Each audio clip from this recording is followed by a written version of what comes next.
Welcome to this week's episode of the Evolve to Succeed podcast. Our guest this week is Brendan Hall, a award-winning leadership speaker, author, and importantly, a winning around the world yacht race skipper. So Brendan is going to bring some insights to us of the lessons he learned about himself, about leadership, about team dynamics during the course of that race, and share them with us during the course of this conversation. If you do like the conversation, then do please help us by subscribing to the podcast on your favourite channel. And also please do take a look at evolveadvisory.co.uk to see how we may help you. Enjoy the episode. Welcome, Brendan, to the Evolve to Succeed podcast. Thanks, Warren. Great to be here. Yeah, really looking forward to our conversation around leadership and some of those challenges that you've taken from the sailing world and we can see and could apply into the business environment. So you did lead a team and won, congratulations, Thank you. The Clipper Round the World Yacht Race. So a lot of our conversation will feature around lessons from that race. So for the context for our listeners, could you tell us a little bit about the race and the challenge?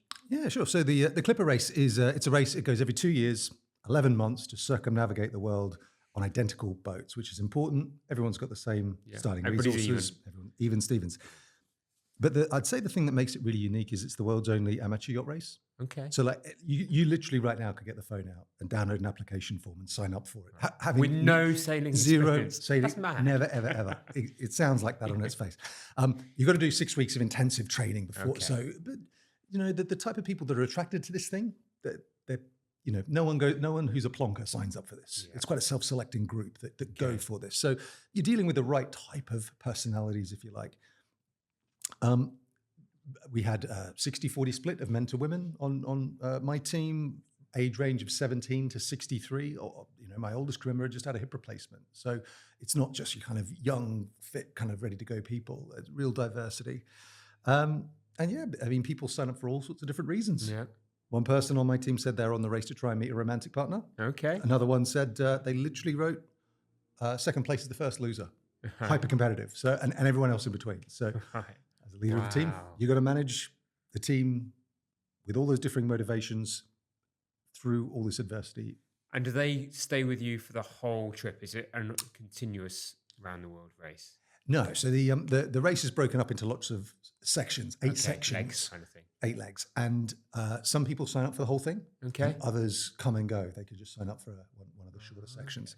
So interesting team dynamics there. Some people stay the whole thing. Some people come and go. How do you stop cliques from forming and the skills gap from becoming too wide? Yeah, I mean, interesting. And are you ultra competitive? So did you set out to take this team on to win the race? Do you know what? I did grapple with how I would message this. Yes, I am. I'm not ultra competitive in every element of my life, but I made no secret of the fact when I first was given this team that I had to be transparent with my why, and it was, you know, to win the race. We're here. I'm a competitive sailor. I want to do this, but I had to make sure that it wasn't, you know, you team are just kind of grist for the mill for me to achieve my ambition, but my goal is to do the best work I can for you. Yeah, and in so doing that, we'll achieve the goal that I want, and you know, most of you want as well. Got so many questions. I've got questions on a card, and I think I'm going to abandon those because my head is already popping with questions. Do you undertake the 6 weeks training with them, or are they completely new to you when they turn up on boat? Yeah. So the crew pool, there's about 450 people in my edition that signed up for this thing. So they each go through these 6 weeks. It's 1 week long blocks together, all mixed up together, and then about 3 months before the start of the race organizers, who take great care to divide them into 10 even Stevens teams. That's when the teams get split. And that's when you get given, I mean, it was comical. I was quite literally one day given a single sheet of A4 paper, 44 names and contact details on it, and said, there's your crew. You go around the world with. Good luck to you, mate. Off you go. And that's it. And so you've got those 3 months. You get a little bit of time to do the training with them. I mean, we came down here to Moores Valley and did the high ropes, you know, just a little bit of team building stuff as well as sailing stuff. But the people are drawn from all over the world on this race. So, you know, there was never a day when I had literally all 44 in one room where we can just come up with a vision and a mission and values, and it was all kind of done piecemeal. But we had to set all that up in those 3 months before the race kicked off. Yeah. And could you tell us a little bit about the boat? What are the conditions on the boat like? Is it a streamlined race boat? Is it a bit more comfortable than that? What are the conditions like? So the boats, obviously, primarily that you're dealing with amateur crew, and we're going into the Southern Ocean. We're going into the North Pacific. So they're kind of over-engineered. They're not like your America's Cup boats, which are sort of the philosophy is if it doesn't break, it's too heavy. They are the Formula One of the water, aren't they? These things are your Land Rover Defenders, the old ones.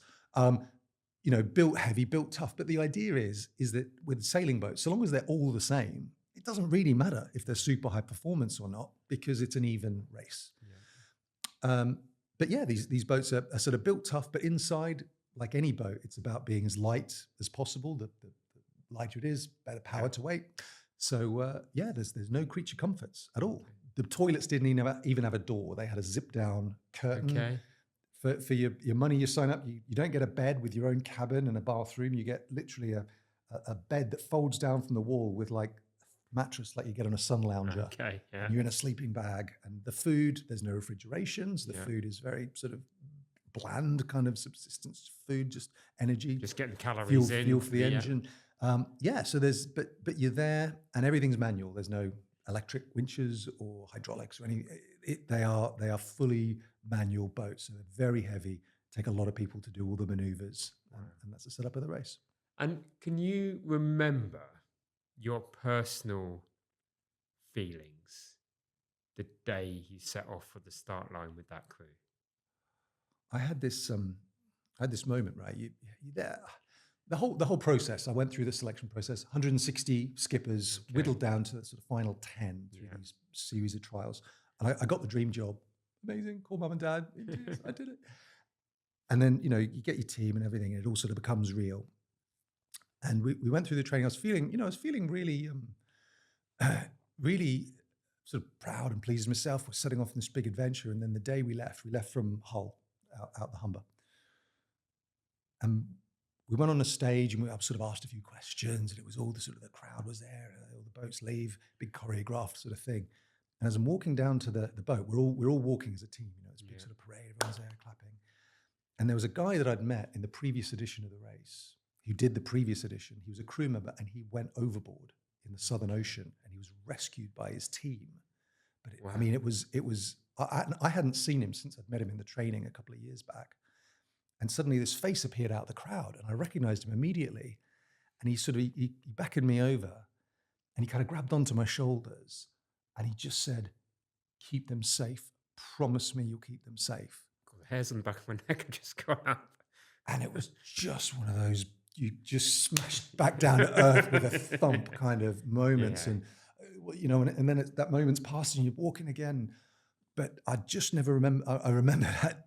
It never left me, that ringing in my head, like, but all this joy and celebration and all of this, the reality is my role is to keep them safe. The brutal truth is that if I don't do this job properly, this is someone's mother, father, brother that's going to die and won't come back. So it just brings it back to you. I can see it in you. And that was that thought, and that memory was never far from my mind. So I haven't spoken to him since, but I'd have to sort of thank him for like just that powerful reminder at that precise moment. That's exactly what I needed to hear. That reality check, definitely. And obviously, as you've got the first crew for the first leg, they're on the boat, approaching the start line. What were the early leadership challenges that you faced, Brendan? Well, I reckon. I mean, you leave port, and it's sort of the adrenaline when you're racing. Everyone's on the same start line, and the competition's right next to each other. But very quickly, once say we sail out of the channel, and where it's quite compressed, and we sail out into the Atlantic. So the first leg was from the UK to Rio de Janeiro. Okay. So it's about 30 days. It's quite a long one, crossing the equator in the doldrums. But you're out into the Atlantic, and the fleet disperses, and very quickly you're out of sight of one another. So when you're sailing on this type of race, standing on the boat, you've got a visible horizon around you of about 10 miles. So quickly you can't see anyone else, and everyone's tracking each other. We've got these position reports that come in, but in a way that having that visible competition right next to you and the kind of race hard feeling kind of goes away. Which is what most regular sailors, even those experienced on the boat, would have had from their experiences, wasn't it? but it's sort of, okay, now we're essentially on our own, doing our own thing. How do we sort of just keep that performance level up, stick to our kind of our metrics and our targets, KPIs that we've set for ourselves. And when there's no one else around kind of pushing us, we've got to do it ourselves. I would say I faced my biggest leadership challenge on that first leg. Okay. And it was like, we talked a great game before the race. Don't get me wrong. We had this meeting, covered the wall in flip charts. We came up with vision and mission and values and behaviors and all that lovely stuff, which looks amazing on the wall. Of course. But then you got to go live it, like in the real world, under pressure. And so I talked about how I was going to lead the team. And, when we get out there, the performance that we were expecting just wasn't coming. Okay. We'd fallen right back. And I felt a huge amount of pressure. And when you've set an expectation and then you're not meeting it, and you can almost feel that scrutiny of the team. And whilst they're not explicitly challenging you, they're like, and a lot of business leaders come on, will man. resonate with that, won't they? Yeah. Totally. So you feel that pressure.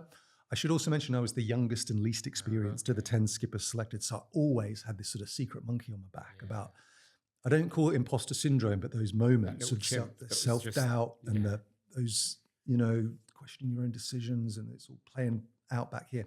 But under that kind of, I suppose, cocktail of emotions, I made my first big mistake, and I let my personal emotional state get too closely coupled to the performance of the boat.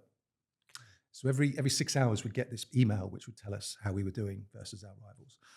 And it went into this spreadsheet, and the numbers had either shot red or green. Right? Okay. Red for bad, green for good. And so I'd sit there, and they'd come in, numbers would come in, and if they were great, I'd just like, celebration. We've got to celebrate every win, we've got to build morale, and you justify it. Share the great news with everybody, and maybe give some empowerment, delegate some stuff to people, and you just want to capitalize on this. It's almost like the hard work you're putting in is justifying me giving you some more responsibility, and like we're on the right track. Build that momentum. 6 hours later, right? It's the opposite. And without really having a concrete reason, you can go, well, it was definitely this that caused it. It's just something's happened. And so, I'd crashed down. I remember sitting there, and I'm a pretty calm, sanguine kind of person, green-colored personality, data-driven, And I get really angry, super angry. I'd sit there looking at these numbers on the computer screen, and just like the catastrophizing thoughts start swirling around in your head, and and then here's the thing: I'd sort of figuratively pull on the Superman underpants on the outside and put the cape on. It's like, I talk about that often. Right, leadership time. Here's a problem. My job to solve it. And I'd go up on deck and immediately sort of take back all the control, like trim the sails myself, and looking at all the instruments, and then not like meanly, but interrogate, what's happened? What's the problem? Really motivating phrases like, we dropped the ball, we need to step it up, we need to lift our game, like great leadership. But the point is that the crew didn't know, and it's every 6 hours, which one of these quite different personas was going to emerge. You're going to show up as. And in they told me later on, they said, you're ripping apart the fabric of the team. Right.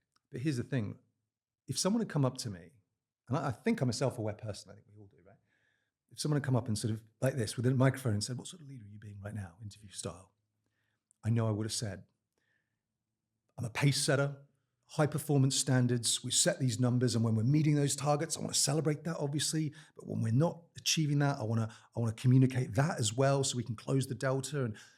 But it's like it's creative self-justification. Yeah. It's a story we're telling ourselves about our own behavior, and we judge ourselves on our intentions, and we judge others on their actions, right?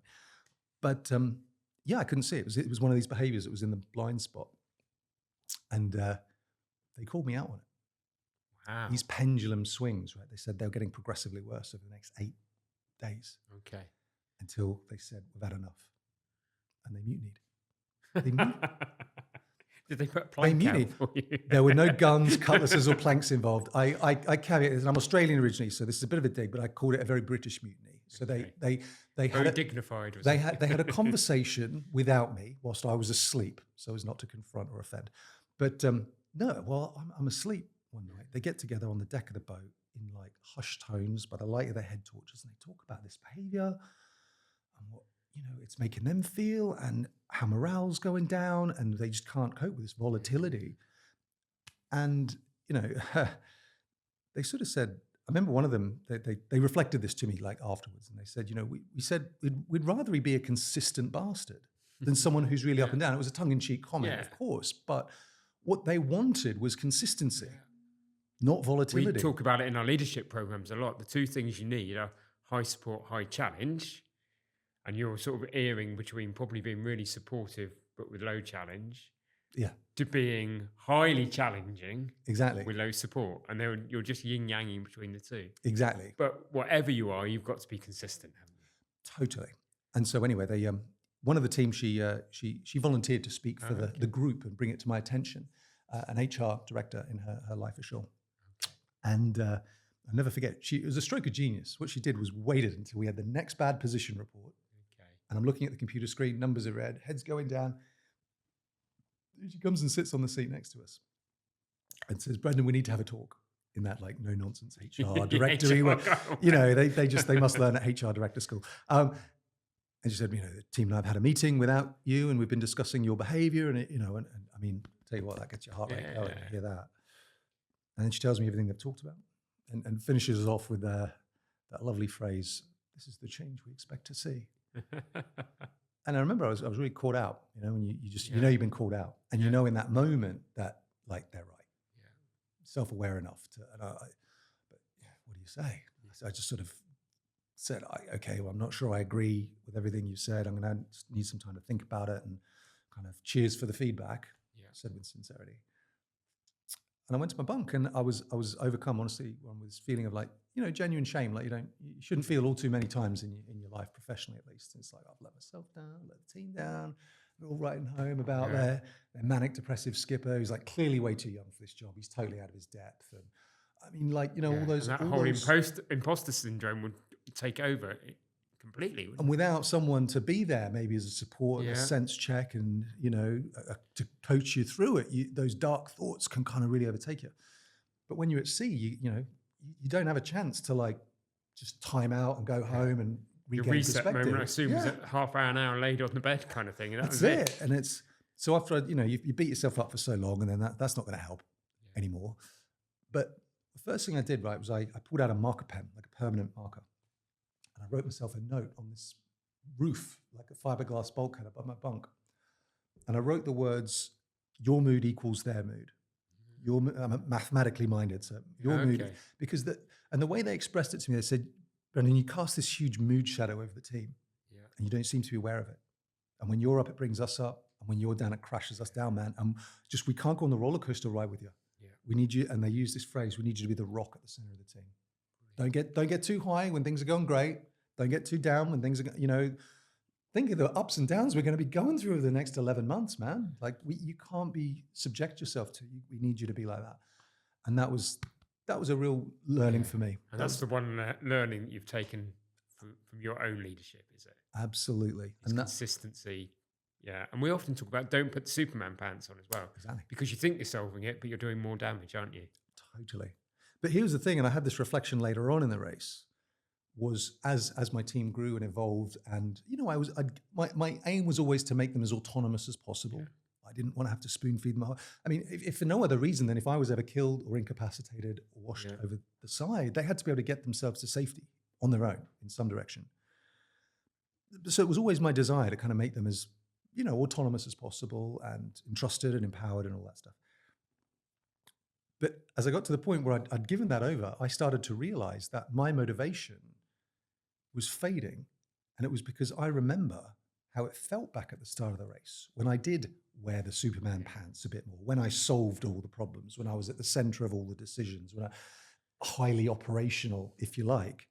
And I realized like, that's a really validating feeling to have as a leader. And you understand quite clearly, like, this is where I add the value in this team. And this is what gives me my, it's not, it makes you a megalomaniac, but it makes you work harder and give more of yourself. And you understand your importance. Yeah. And as you give the team that sort of, you do that empowering, that servant leadership, that enablement, all that rest, that good stuff, which you should do, you can be left feeling like, I don't feel important anymore. Or I don't feel seen anymore. in the way that I used to. And it's like, for me, that was the journey of leadership, is going from that sort of super operational directive leader to that more serving, supporting, enabling strategic leader. Understanding that how you're going to feel about yourself and your role is really going to change. And to avoid that, just keep clasping onto that control too tightly, because that's what gives you your validation. That's what your identity is, and you've tied your identity to. So yeah, and I did that, and I think that was really our performance in the race almost tracked with that curve of letting go. Your own journey as a leader. Yeah. Exactly. A very quick break from this week's episode, which I hope you're enjoying. If you are enjoying, please remember, do help us and help yourself to make sure you don't miss an episode by subscribing and reviewing the episode. So that's it. Short interlude from me. Let's get back to the conversation. So I'm really intrigued because, again, there's so many things that, and business owners, leaders that are listening to this, I'm sure will resonate with that story. I actually do. I know our success as a business came when I started to let go and stop putting on Superman pants and trusted in others. Yeah. So I really resonate with that story. But I'm also intrigued, and this one I think definitely will resonate with business owners, leaders. You had a crew on that boat of completely different personalities, from completely different backgrounds. Yeah. And, that happens in any business as well. And completely different personality types. How did you get them to bond as a team and recognize the strengths in each other and support each other? Again, you're doing that under pressure, in a very intense environment very quickly. So I'm intrigued to learn how that dynamic plays itself out, Brendan. Well, we talked about it. It was full transparency about this from the start. So I said to the team, I'm going to be really honest about what my motivations are and why I'm here and what my strengths are and where I might need sort of help and support. And so I think that set the tone that everyone felt they could be transparent. So made that a comfortable place where people could be open and share. Exactly. And that was good. And I think everyone who signs up for this race, they fundamentally understand that probably equal to the challenge of just like being cold and wet and the physical stuff and the big waves is going to be, how am I going to cope personally with 19 other personalities on this boat under pressure? We can't escape each other. We're going to be cold, exhausted. You're not at your most patient, sanguine self. So I mean, just understanding that was going to be part of the challenge. And so we needed to dial up the communication, I suppose the grace we give each other, and come up with some really healthy ways of handling disagreements without it turning into conflict.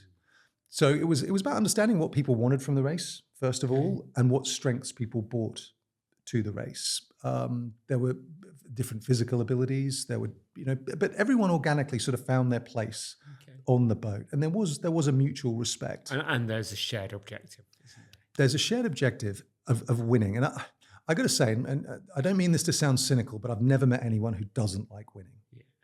So you give people a taste, even those people who came along and said, well, I'm here to sort of make friends and have a life experience. Exactly. And I think sometimes people do say that almost as I don't want to set a high expectation that then isn't met. Yeah. I'll just sort of be a bit more chill about it rather than like, yeah, come on, let's do it. But yeah, you get them on the podium and like, you can, it'll build. That said, you've got to have a consistent kind of, you can't say, well, look, you want to compete, so you've got to work really hard and you're not that. So you have to have total fairness. So we did set high standards of how we would operate on board the boat. But I think the most important thing was we had the ability to, and we use this phrase, disagree and then commit. Okay. So we knew we weren't going to get 20-person consensus on everything. And it was okay. And ultimately, I suppose, as the leader, the business owner, the final say is yours. And to understand, you can't please all the people all the time, but you've got to do what you think is right. And so long as there's a rationale and you're transparent about why you're making the decision, then people will go along with that. So yeah, I think it was about communication fundamentally, and making sure that everyone understand that their point of view was listened to and heard, and even if it wasn't the option that we went for, that it factored into the decision that we made.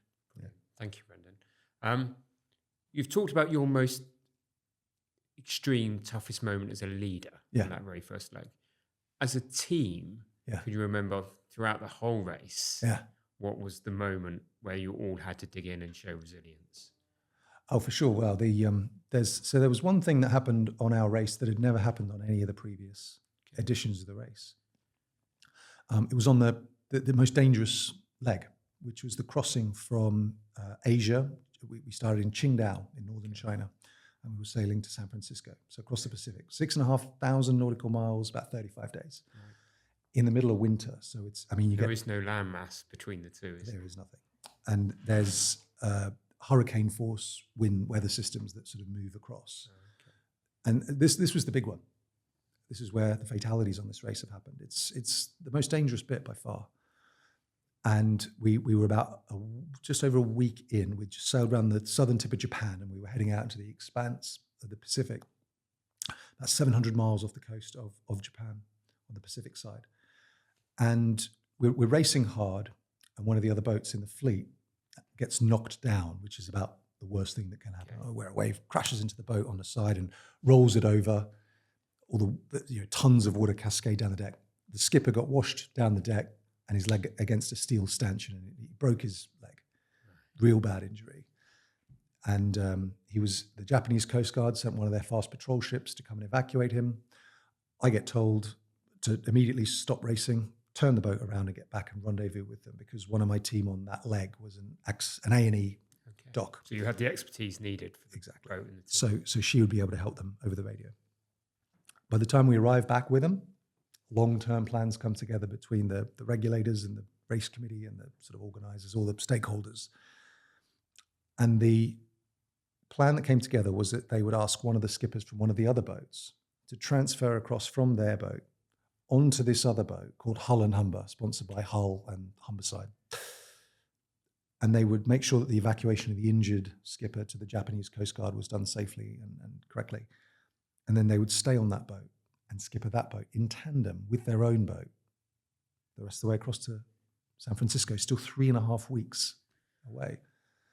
And the reason they'd asked my boat to turn around was because that was their eventual ask of me, to leave my team, to get off onto this other boat. And the reason they called was because they knew.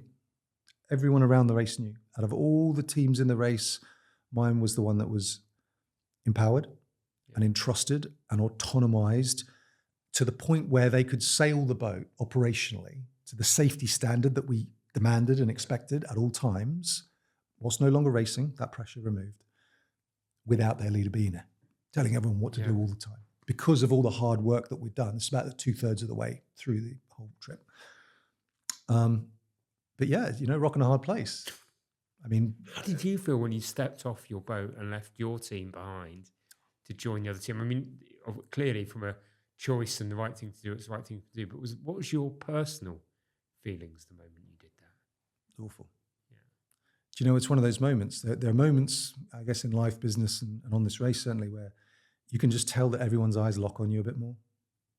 And like people are just taking their emotional cues from how they see you handling that. And you get that feeling like I've got to be strong for them. And I've just got to keep my own feelings under sort of close guard here.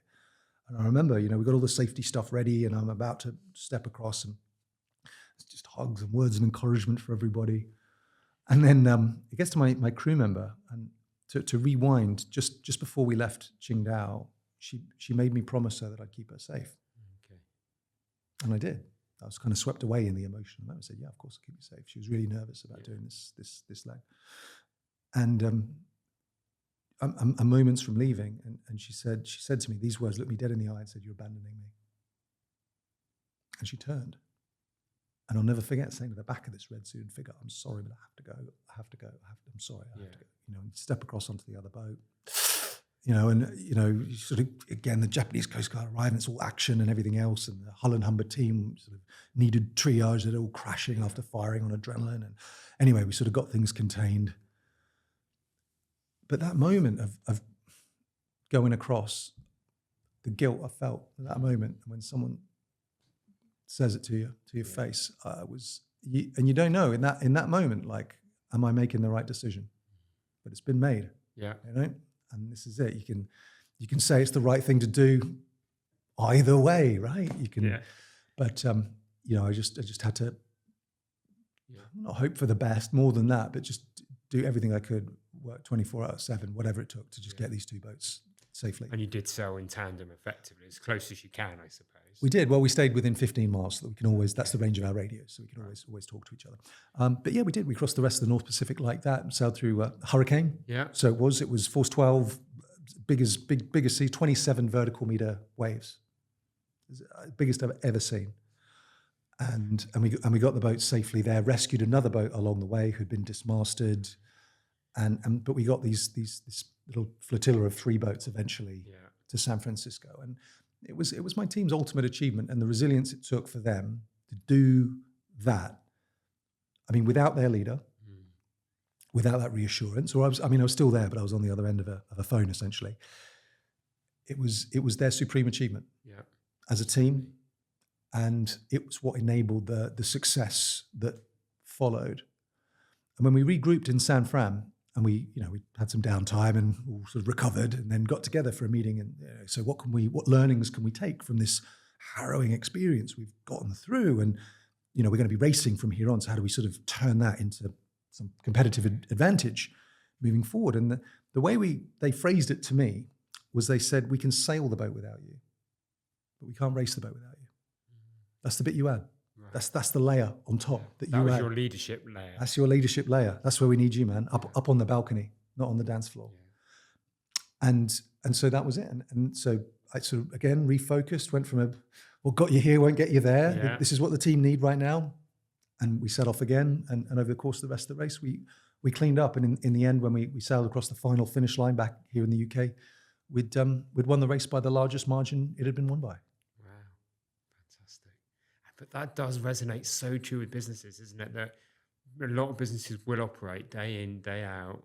The handles will turn, profits will be made, clients will be looked after, the team will look after themselves. But actually, it's only the owner and leaders that can do that final slice. Exactly. That makes it really succeed.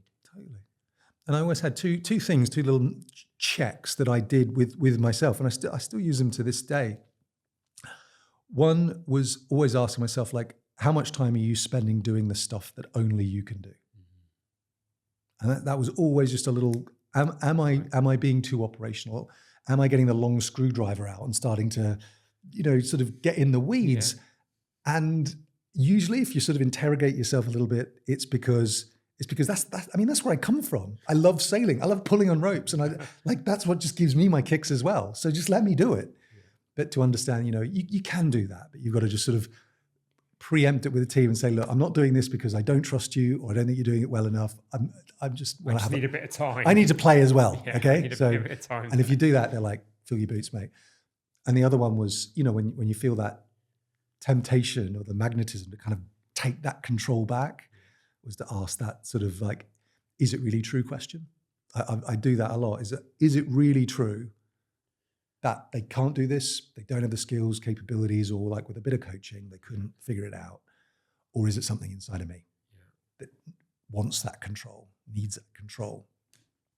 And if I answer honestly, then probably most of the time it's a no. It's like, no, that's not where I'm adding the value. Do what I need to do, give them some coaching, but I need to be operating at a higher level. Yeah. Brilliant. And this is probably a very long question asked in a very short way. But what 3 top tips would you give to a business leader and business owner right now about how do you create a high-performing team? How to create a high-performing team? Probably 3 things. There's got to be trust. There's got to be there's the Lencioni stuff, which is great and explains it very well. Fundamentally, for me, it was about creating a team where people speak up. Yeah. If you're in a room and people are quiet, you can just sort of tell they're self-censoring. They're afraid of either blame or, consequence. But yeah, we get a gut feeling that why aren't people speaking up? Then it's up to the leader to create a bit more psychological safety, because the best ideas often don't come from you. Most of the time don't come from you. The people that are closest to the operation are the people who have the best solutions to the problems you face. And if they're not telling you about it, or they're sweeping it under the rug, or that's not coming. If that's the litmus test. If you come across these problems in your business multiple times a year where you're like, why didn't I know about this 6 weeks ago? That's like a red flag. Big red flag. So that, it's about creating that psychological safety for a team. I'll give some resources that you could put in the show notes for this about how you can do that. Thank you. But yeah, so fundamentally you've got a team where people are speaking up. And even though there's disagreement, it doesn't necessarily have to be discord, but you can have a wide range of opinions, and then, the call gets made and people commit. So that, disagree, commit. I think high-performing team, it, as I've just sort of said, it's a team that take empowerment. Yeah. You communicate that's your intention to take those backward steps, and you expect people to step up. And you really are explicit about, it keeps people engaged fundamentally. I think most people in their careers, the journey they want to be on isn't necessarily just being a journeyman and getting a paycheck every month. That's necessary, but they want to be feeling developed. They want to be feeling invested in. They want to be feeling like they're on an upward trajectory in their career, whether in your business or somewhere else. But they've got to feel like you care about them and where they want to go. So, making sure that you dedicate that time to investing in people, developing their skills, and sending them on training courses or on the job stuff, whatever it might be. And finally, I would say just a high-performing team is one where people sort of feel included, Yeah, definitely. People feel that sense of belonging, and people feel socially integrated. And that's... I smile because I often talk when people ask me about leadership and culture, and I say you don't want to create a sense of loyalty, you want to create a sense of belonging. Yeah. Because loyalty can be that they just can't be bothered to do anything else. But a sense of belonging brings that sense of real belief and trust and engagement. And all high-performing teams have a sense of belonging, don't they? Yeah. Absolutely. Really believe with that. So I want to because I'm now intrigued about you as an individual, Brendan. So you complete this race. It's taken a year of your life. You've had so many great experiences, but fundamentally life-changing experiences by the sound of it. And I'm sure I could talk to you for hours about the other things that went on. But what happened when that experience came to an end? Was there this big void? Was it, what do I do next? And how did you adjust and cope with that? Well, I speak to a lot of business leaders myself, and a lot of people who can relate to this. They get bought out or they sell up, and suddenly this project that you've dedicated the whole of your life to, really for some long length of time, is over and abruptly. And I don't think there's a stigma attached to it, but I got depressed after the race, despite having, you won. You're the you set out to do. You're the dog who's caught the car, and you get this sense beforehand, that your future happiness is all going to be sort of sorted in this moment, and there'll be this golden light that will just sort of infuse your life from here on, having achieved this big goal. And when you get back and you get all the sort of commendation from friends and everyone wants to know, and that all kind of goes away after about a week. Yeah. And then you're back to just like hedonic baseline. Just the same as everybody else. The same as everyone else. And why would you expect differently? But it's the story we tell ourselves about how life will be after achieving this thing. And I think it was not really understanding that and not having a plan in place. Another thing to do. I'm not someone who's really great at just sort of sitting around and relaxing. I gotta have a project. I need something to do. So that's how I should have handled it, and so probably didn't handle that well. And the black dog visited, but that was that was a little bit of time after the race.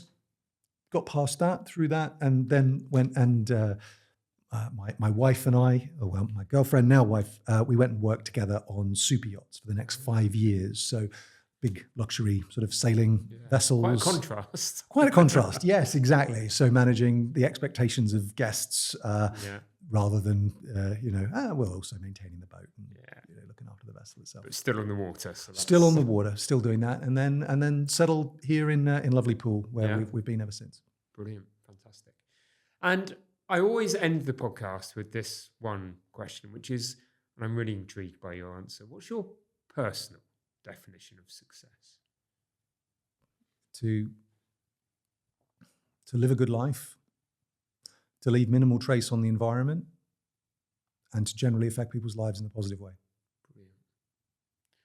And how do you live that life to achieve that success right now? Trying to just manage. For me, the journey of parenthood is my big project at the moment. I probably shouldn't call it a project, but it's what I dedicate myself to. And I think that the lessons that I learned on this race is so akin to the journey of fatherhood for me, but it's about building the capability and the traits in these little people who eventually you have to release into the world. So you got to provide them those roots, but also give them the wings to do it themselves and step up. So that's what I'm dedicated to right now. Brilliant. Fantastic. If people want to learn more about you, Brendan, get a copy of the book, and I know you do a lot of keynote speaking, where can they go to find out more about you and what you're up to right now? If you just Google my name, Brendan with an A-N at the end, Hall, website, books in all the usual places, audiobook and paper copy as well. If I could work with any of your business leaders, then reach out. I'd love to work with some local businesses. Brilliant.